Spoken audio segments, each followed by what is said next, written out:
안녕하세요. 정말 세상에 너무나 소름 끼치고 온 집안이 발칵 뒤집어진 일을 말씀드리려고 합니다.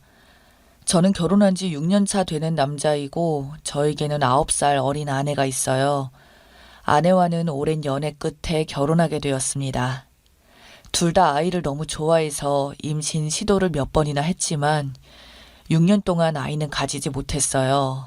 시험관에 인공수정을 할 수 있는 건 다 해봤지만 쉽지 않았죠. 아내의 배가 멍으로 시퍼렇게 변하니 저희는 그냥 아이 가지는 것을 포기하고 둘이서 잘 지내기로 했습니다. 사실 아내와 저는 부모님 집에 같이 살았어요. 원래 신혼집으로 작은 아파트를 구했는데 3개월 뒤 아랫집에서 뉴스가 날 정도로 큰 불이 났습니다.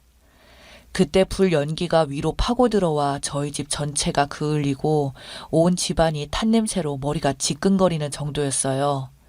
벽에 배인 냄새가 빠지지도 않았고요. 할 수 없이 그 집 벽지랑 장판 새로 할 때까지만 부모님 집에 있으려고 했는데 어찌저찌 하다 보니 계속 살게 되었습니다. 그도 그럴 것이 원래 신혼집에서 아내 직장까지 2시간 거리였는데 시댁에서는 아내 직장이 25분밖에 안 걸려서 아내가 그것 때문에 너무 만족했어요. 게다가 단독주택에 마당까지 있었고 아내는 그걸 너무나 좋아했거든요. 부모님이 1층을 쓰시고 저희는 2층을 썼고요.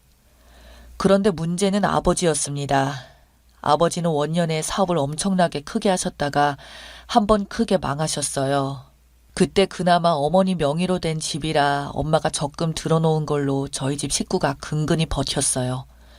그런데 아버지의 자존심 때문에 사업이 망해도 빚을 져서라도 돈을 펑펑 쓰고 후배들 밥 사주고 술 사주고 경조사를 핑계로 집에 며칠씩 안 들어오는 날이 허다했습니다.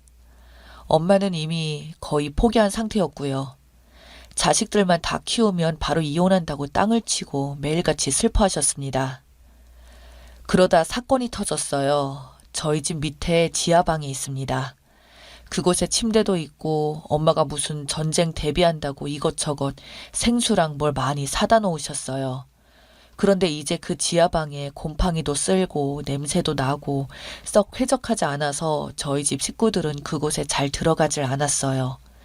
그러다 아버지께서 장롱에 있는 저희 돌반지를 팔아서 노름했다는 걸 엄마에게 들키고 크게 싸운 뒤 집에서 나가셨습니다. 뭐 한두 번 가출하는 게 아니니까 며칠 지나면 들어오시겠지 했는데 일주일이 지나도 깜깜무소식인 거예요. 내심 걱정했죠. 어디 길거리에서 술 드시고 노숙하시는 거 아닌가 싶었는데 걱정도 잠시 아버지께서 지하방에서 발견되셨습니다. 제가 그걸 어떻게 알았냐면 아내가 마침 회사 휴가라서 집에서 쉬고 있다가 잠깐 밖에 슈퍼 나가려고 했는데 지하방에서 누군가 나와 문 밖으로 뛰쳐나가더랍니다. 아내는 화들짝 놀라서 누구야 하고 소리쳤대요. 그 여자는 그냥 도망갔고요. 도둑이 들었구나 싶어서 핸드폰을 들고 경찰서에 전화를 하며 지하방에 내려갔는데 그곳에서 충격적인 광경이 펼쳐진 거죠. 아버님께서 여자 2명과 함께 그동안 그곳에서 노숙 아닌 노숙을 하고 있었던 거였습니다. 여자들은 아마 갈 곳도 없고 주머니에 돈도 없으니까 아버지의 말에 따라 몰래 지하방에 들어가서 살려고 했던 것 같아요. 1층, 2층에 사람들이 사는데 어떻게 그렇게 뻔뻔한지 참. 지하방 안에 또 짧게 내려가면 거의 원룸 형태의 작은 방이 나오거든요. 거기에 들어가려면 자물쇠 여는 게 필요한데 그 열쇠를 아버님만 가지고 있으니 아버지 생각에는 저희가 그곳을 못 들어올 거라 생각한 거였죠. 아니 그런데 어쩜 그렇게 생각이 짧은지 누가 봐도 들킬 행동을 그렇게 뻔뻔스럽게 하는지 알 수가 없었습니다. 와이프가 그 광경을 보고 화들짝 놀라 소리 지르며 집을 나갔고 아버님은 며느리가 아내에게 이 사실을 고발할까 봐 놀라서 며느리를 지하실로 끌어내렸답니다. 그러면서 위협했나 봐요. 너가 이 사실을 말하면 난 가만히 안 둘 거야. 내 성질 알지 않느냐? 시아버지 성격 더러운 거 익히 알고 있으니 네 알아서 처신해라. 나는 오늘부로 지하방에서 나갈 테니까 너만 입 싹 닫고 쥐죽은들 있으면 아무도 몰라. 그렇지 않으면 네 시아비는 어두운 곳에서 일하는 후배를 데려다가 반드시 널 해코지 할 거다. 라며 뭔 말도 안 되는 협박을 며느리에게 했더군요. 그런데 제 와이프는 순진하고 너무 무서워서 그걸로 일주일 끙끙 앓은 거예요. 저에게 말도 못하고 얼굴 표정만 자꾸 굳어지고 엄청 두려웠겠죠. 그동안 시아버지가 저희 가족한테 보였던 행동과 정말 나이값 못하는 짓거리들이 오버랩되면서요. 그렇게 끙끙 앓다가 저희 가족이 아버지가 집에 안 들어오니 신고해야 하나 말아야 하나 고민하고 있을 때 결국 아내가 저와 엄마에게 이 사실을 털어놓은 겁니다. 엄마는 며느리에게 너무 미안하다고 부둥켜 안고 울었고 저도 화가 나 아버지를 정말 가만두기 싫었습니다. 아무리 내 아빠라도 이건 아니었고 사람이기를 포기한 것 같았어요. 그렇게 여자를 좋아하고 술 먹고 실수하고 그러더니 결국 이 사달이 나다니. 어머니와 저는 화가 단단히 났고 어머니는 이혼 준비를 해서 고소장을 쓰셨어요. 아버지에게 문자를 남겼습니다. 이혼 소송할 테니 알아서 하라고요. 그리고 정말로 아버지와 연을 끊기 위해 저희는 대문 열쇠키 전부 바꾸고 아버지가 담 타고 못 들어오시게 담벼락 위에 철조망 같은 것도 싹 다 설치하고 아버지의 흔적을 집안에서 없애기 위해 노력했습니다. 아내도 동참했고요. 아내는 좀 무서워했어요. 아버님이 자기한테 보복하면 어떡하냐고 하면서요. 저는 걱정하지 말라고 했죠. 그래서 무서워하는 아내를 위해 집 밖에 CCTV 설치하고 마당 쪽에 카메라를 설치했어요. 그렇게라도 하면 아버지가 무서워서 더 이상 저희 집에 찾아올 일이 없을 줄 알았습니다. 아내도 조금 안심하고 다시 일을 나가기 시작했고 어머니는 이혼 소송 준비하시느라 스트레스를 너무 받아서 입원할 정도였어요. 그래서 제가 거의 밤낮으로 병원에 가서 어머니를 간병했고 거의 저녁 9시, 10시 이전까지는 집에 아내 혼자 있었습니다. 그러던 어느 날 큰일이 또 터진 겁니다. 아버지가 어머니께서 이혼 소송했다는 걸 알게 되자 몰래 집에 들어와서 여자들과 함께 그짓거리 했다는 것을 며느리가 폭로했다는 것을 눈치챈 아버지는 복수를 준비한 거였죠. 어떻게 들어온 것인지 아버지께서는 집 안으로 들어오셨어요. 아마 대문 위쪽 그 높은 담을 넘고 들어온 것 같아요. 그 시간 와이프는 평화롭게 거실에서 TV를 보고 있었고 아버지가 그때 거실로 들어와 방심한 아내의 머리를 내려친 뒤 거의 기절 상태로 만들어 지하방으로 질질 끌고 간 거죠. 저와 어머니가 실수한 게 마당에만 CCTV를 달고 지하방 아빠 자물쇠를 바꿀 생각을 못했던 거였어요. 열쇠를 아버지가 가지고 있는데 그걸 아차했던 거죠.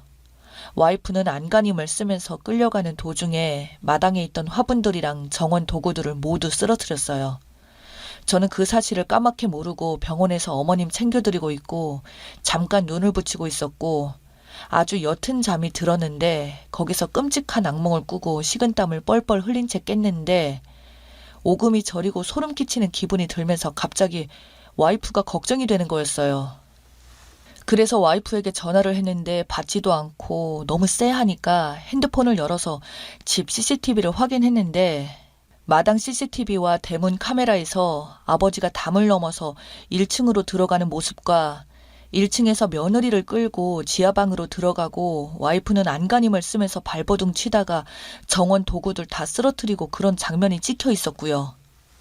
그래서 제가 알게 된 거였습니다. 저는 그걸 보자마자 화들짝 놀라서 경찰에 전화해 당장 출동해달라고 했고 저도 차를 타고 바로 집으로 향했어요. 집과 병원은 차 타고 밟으면 한 5분도 안 걸릴 정도로 가까웠고요. 집에 도착했을 때는 경찰보다 제가 더 빨리 도착한 상태였습니다. 대문을 열고 지하방을 들어가려고 하는데 아버지께서는 이미 안쪽에서 지하방 문을 무언가로 막은 상태였고 안에서는 와이프의 고함 소리가 들렸습니다. 저는 몸을 써서 문을 열려고 했지만 열리지 않았고 결국 옆에 있던 벽돌을 가져와 지하방 반투명 유리를 깨고 손을 넣어 문을 열었어요. 그러자 펼쳐진 충격적 광경에 저는 할 말을 잃고 말았습니다. 아내는 밧줄로 결박되어 있었고 아버지께서는 술에 취하신 건지 지하방에 있던 물건들을 던지고 난장판을 피워놨네요. 아내는 제 얼굴을 보자마자 엉엉 울었고 저는 아버지에게 달려가 멱살을 잡았습니다. 아버지는 고함을 지르며 말하더라고요. 며느리 주제에 아주 고약하다. 뭐 이딴 년이 집안에 들어왔어. 이 여자 때문에 내 인생이 이렇게 버림받고 망가진 거 아니냐. 너만 입 다물고 있으면 되는 건데. 하면서 소리 지르길래 제가 말했죠. 아버지, 착각하지 마세요. 지금 아버지는 아버지가 정상이라고 생각하세요? 저희 가족 오래전부터 아버지 외도와 노름 때문에 고통받았습니다. 어머니는 화병 때문에 한의원에서 약을 지어 먹으신 지 10년이 넘었고, 저는 아버지 주먹 때문에 심리치료를 몇 년간 받아야 할 정도였다고요. 저희 가족 전부 아버지 때문에 지치고 또 지쳤어요. 엄마와 제가 기가 세고 아버지에게 지는 사람이 아니니 이젠 제 와이프에게 화풀이를 하시려고요. 이게 정상이라고 생각하세요, 아버지? 하면서 화를 냈고 그때 경찰이 와서 상황을 진정시키고 아버지를 연행해 갔습니다. 와이프는 결박된 손을 풀고 여경에게 의지해 경찰차를 타고 서로 가서 조사를 받고 심리상담사와 상담 후에 집으로 왔고요. 다행히 와이프 몸에는 큰 상처가 없었지만 조금만 1분만 늦었으면 술 마시고 아버지가 무슨 짓을 할지 몰랐던 상황이었고요. 어머니는 쓰러져 있어서 차마 말씀드리지 못하고 결국 와이프와 저는 고소를 진행했어요. 특수죄가 포함된 아버지께서는 구속되었죠. 와이프는 엉엉 울며 공포에 시달렸습니다. 정말 와이프에게 너무너무 미안했어요. 어머니가 퇴원하시고 마음을 조금 추스렸을 때 말했습니다. 아버지께서 와이프에게 그딴 짓거리를 했고 그래서 아버지 지금 구속되어 있다고. 어머니는 그 사실을 듣자마자 분노를 참지 못하셨어요. 그리고는 며느라가 너무 미안해 하시며 계속 닭똥 같은 눈물을 뚝뚝 흘리셨습니다. 결국엔 어머니는 집을 파시기로 결심을 하셨어요. 아, 안 되겠다. 이 집에 계속 살면 우리 며느리 불안에 시달리다가 이 시애미보다 단명하겠다. 이게 다 내 남편 간수 못한 내 잘못이니 집 팔아서 니네들 아파트 해주고 나 시골에 내려가 살란다. 하고 모든 걸 처분하셨어요. 결국 집을 팔았고 어머니는 마음을 추스리고 이제 이런 꼴 보고 살기 싫다며 여동생이 있는 강원도로 내려가셨죠.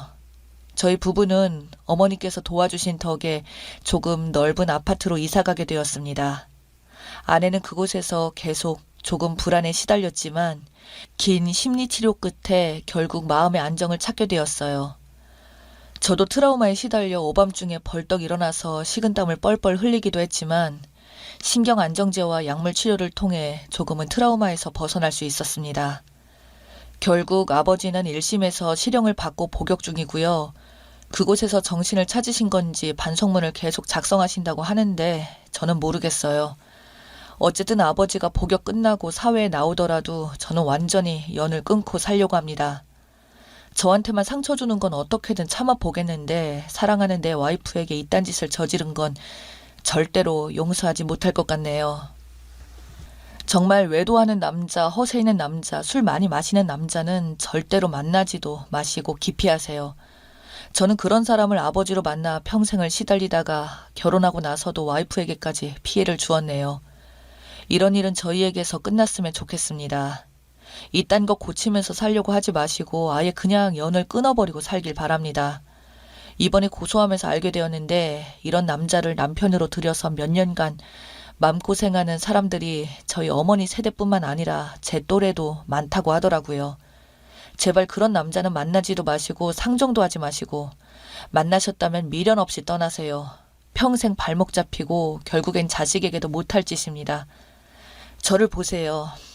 하여튼 이런 일이 있었네요. 속상한 마음 하소연하고 싶어서 이렇게 사연 보냈습니다. 읽어주셔서 감사합니다.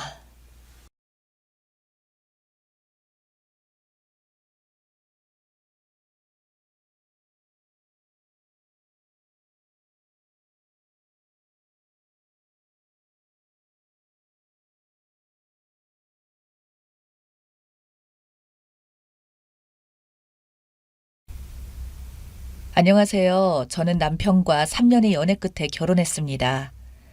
이제 결혼이란 걸 한 지도 벌써 10년이 다 되어 가네요.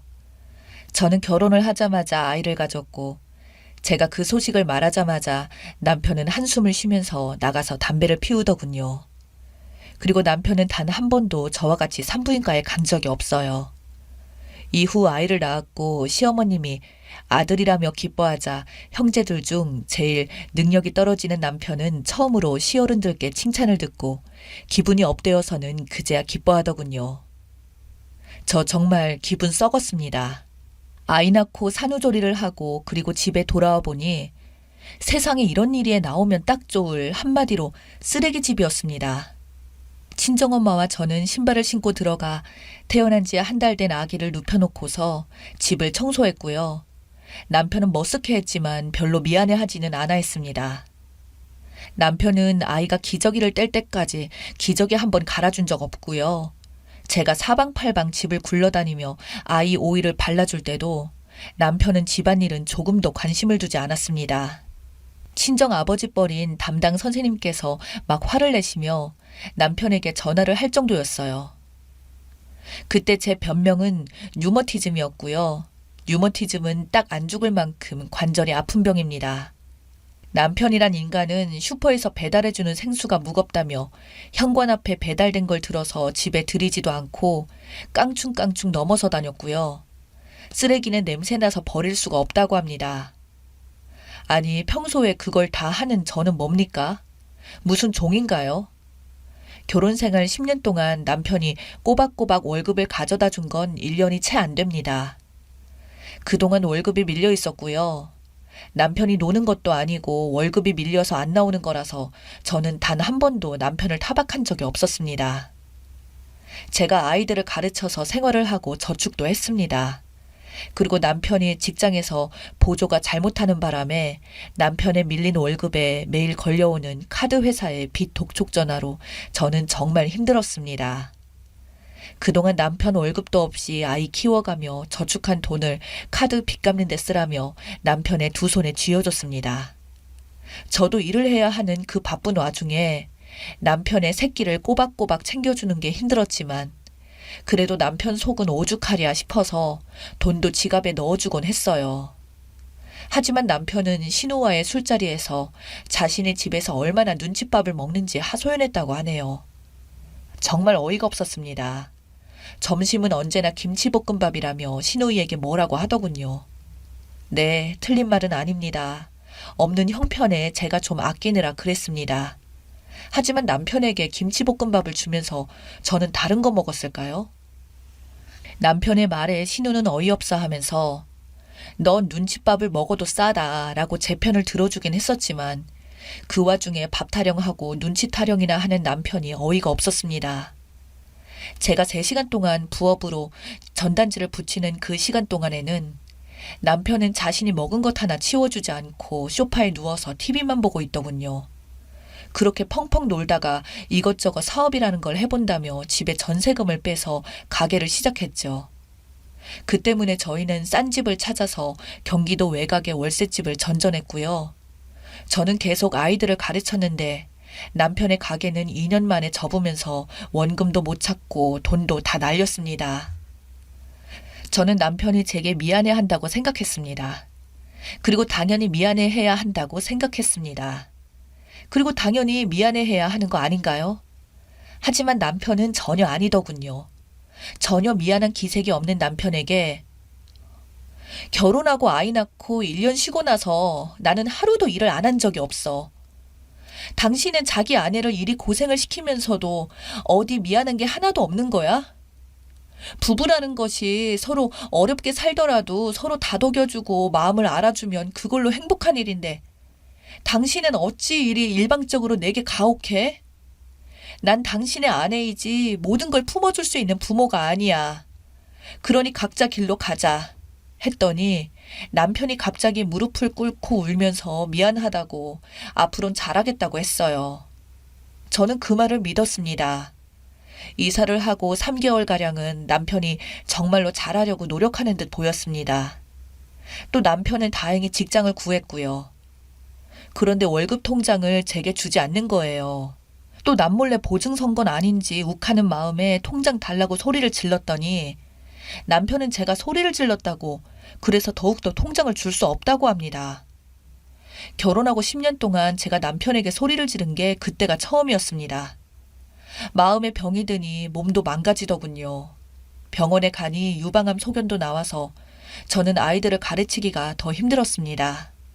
그리고 숨을 쉴 때마다 폐가 가슴을 찌르는 듯 아파서 또다시 병원에 갔더니 화병이라고 하더군요. 어떨 때는 귀도 잘 안 들려서 초인종 소리가 안 들릴 때가 종종 있었고요. 젊은 제가 대낮에도 술 취한 사람처럼 비틀거리며 걸었어요. 메니에르 병이라고 하더군요. 메니에르 병은 급성 현기증을 일으키는 귀의 질환이랍니다. 의사 선생님 말씀으로는 스트레스가 주요 원인이라고 합니다. 결국 저는 일을 더 하기가 힘들어서 수입이 없고 남편도 월급을 안 주는 상황에서 아이 태권도 도장도 못 보냈고요. 급식비도 밀릴 지경이었습니다. 친정엄마께서는 그래도 월급은 주어야 하지 않냐고 하니까 남편이란 인간은 자기가 집에서 밥을 먹지 않으니 월급을 줄 이유가 없다며 엄마께 얘기하더군요. 남편 놈은 월급을 제 혼자 다 쓰는 재미에 푹 빠져 몇십만 원짜리 와인을 거실에서 홀짝거리고 생활비 주는 건 10원 하나 없더군요. 하루는 주차 위반 딱지가 날라왔는데 강남의 와인바를 들락거리고 있더라고요. 300만 원이 넘는 카메라를 2대나 사들이고 일주일에 2번꼴로 집에 들어왔습니다. 남편은 집에 들어와 저와 냉랭하다는 이유 때문인지 아이와도 말 한마디도 하지 않았습니다. 남편은 원래 성격이 소심한 편입니다. 겁도 많고요. 사교성이 좋지 못합니다. 남편이 먼저 제게 어떻게 하자고 말을 못하는 성격입니다. 그래서 제가 먼저 이렇게 집에 들락거릴 거면 아이에게서 상처다. 그러니 나가 살라고 했습니다. 아마 그 인간은 제가 그렇게 말을 하기를 기다렸나 봐요. 바로 집 구하게 저더러 돈을 달라고 하더군요. 월세 사는 주제에 아내에게 집을 구한다고 돈을 달라니 저는 그때부터 계획을 세웠습니다. 제가 살아야 아이도 산다는 생각 하나로 단단히 다짐했습니다. 다행히 남편은 신용불량 상태라 집과 자동차 모두 다 제 명의로 되어 있었죠. 저는 부동산에 집을 내놨습니다. 남편이 씻는 동안에 혹시 몰라 휴대폰을 보니 남편과 관계가 있어 보이는 여자 사진이 뜨더군요. 철두철미하게 자신의 정보를 노출하지 않는 남편이 웬일로 휴대폰을 잠그지 않았을까 생각해 보니까 저 보라고 일부러 그런 것 같았습니다. 그래서 집 구할 돈을 받아 내려는 속내가 보였죠. 참 이상한 것이 다른 여자를 증명해주는 사진을 봤는데도 저는 전혀 마음의 동요가 없었습니다. 그만큼 저는 남편에게 기대하고 있는 것이 하나도 없었나 봅니다. 부동산에 내어놓은 집은 금방 나갔고 저는 남편의 간단한 짐을 챙겨서 라면 박스에 담아 경비실에 맡겨둔 채 아이와 이사를 했습니다. 이사를 한 뒤에 시어머님께 전화로 정황을 말씀드리고 남편과는 통화를 하지 않았습니다. 그리고 별거 뒤 남편은 4년이 넘도록 소식이 없었습니다. 결혼 생활 동안 나름 한다고 했던 시누이들에게도 연락이 없었고요. 빠듯했지만 시어머님이 아파서 어려울 때 다른 형제들 10만 원씩 낼 때 저는 100만 원을 보태는 식으로 나름 노력했습니다. 저희 신랑도 신랑이지만 시누이들 태도에 더 상처가 컸습니다. 시간이 흐르면서 팔도 안으로 굽는다는데 누나들이야 나 아니고 동생이 불쌍하니 그러겠지.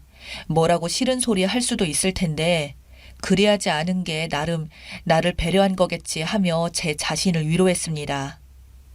중간중간 남동생이 남편의 소식을 인터넷으로 찾았다면서 알려주는데 남편은 해외여행을 다니며 먹은 것들과 소감 등을 300만이 넘는 그 카메라에 담아 블로그에 올렸다는군요. 일본 여행을 다녀와서 찍어 올린 사진을 우연히 보았는데 정말 온몸에 소름이 돋는 줄 알았습니다. 제가 남편을 그 정도로 싫어하고 있을 줄이야 저 자신이 깜짝 놀랄 정도였어요. 남편과 별거하는 동안 2년 정도는 초인종 소리에 놀랐고요. 남편과 닮은 사람만 봐도 화들짝 놀랐는데요.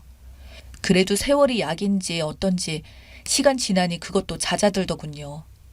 사고치는 사람이 없으니 저는 아이와 함께 알뜰히 절약하며 생활하고 많지는 않지만 저축도 나름 하고요. 저는 너무너무 행복했습니다. 그리고 얼굴 안 보고 산 지 4년 뒤 아이의 생일날 남편은 장모님인 저희 엄마에게 아이 선물을 사려고 해도 얼마나 아이가 컸는지 몰라 준비했다며 상품권을 주더랍니다. 연락을 하려 해도 제가 무서워서 연락을 못했다고요. 남편이 아이와 연락을 하면 제가 아이를 들들 볶았을 것이기 때문이랍니다. 남편은 늘 그런 식입니다. 자신을 탓을 하기 전에 상대 탓을 먼저 하죠. 한 예로 남편은 자신이 어릴 때 공부를 안 한 이유가 자기 형님 때문이랍니다. 형님이 공부의 필요성에 대해 알려주지 않아서 그래서 공부를 열심히 안 했다고 하지만 남편과 저희 사이야 어찌 되었든 간에 아이에겐 엄마도 중요하지만 아빠 역할도 분명 중요하다는 생각이 들더라고요. 저는 몇 달 뒤에 남편의 휴대폰으로 문자를 보냈습니다. 아이는 잘 지내고 있고 아이는 아빠를 보기 원한다. 아이는 아빠한테 나쁜 마음이 없다. 초등학교를 졸업하기 전에 아이를 만나줬으면 한다. 남편은 아이와 만나줬습니다. 아이를 데리고 여행도 가고 극장에 데려가서 영화도 보여줬습니다. 남편이란 존재는 제게 없어진 지 오래지만 그래도 이 세상에서 저 다음으로 아이를 낳게 된 존재가 있음에 저는 정말로 감사하고 또 감사했습니다. 아이도 아빠를 만나게 되니 얼마나 좋겠어요. 그런 남편이 그렇게 쭉 아이와 연락을 하기 바랬던 제가 욕심이었을까요? 남편은 자기가 원할 때만 아이와 연락을 하고 좀 더 아이가 아빠 생각이 날 수 있는 어린이날, 크리스마스, 생일, 학교 졸업식, 입학식 등등의 날에는 문자 한 통 없었습니다. 그냥 그걸로 끝이었습니다. 남편이란 인간 때문에 이제는 저뿐만 아니라 제 아이까지도 상처를 받아야 했습니다. 역시나 인간이란 변하지 않더군요. 마침내 저는 마음을 정리했습니다. 이제는 그래야 할 것 같았습니다.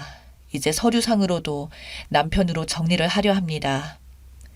제가 이혼을 하게 된 가장 큰 이유가 뭘까 하고 돌이켜 생각을 해봤습니다.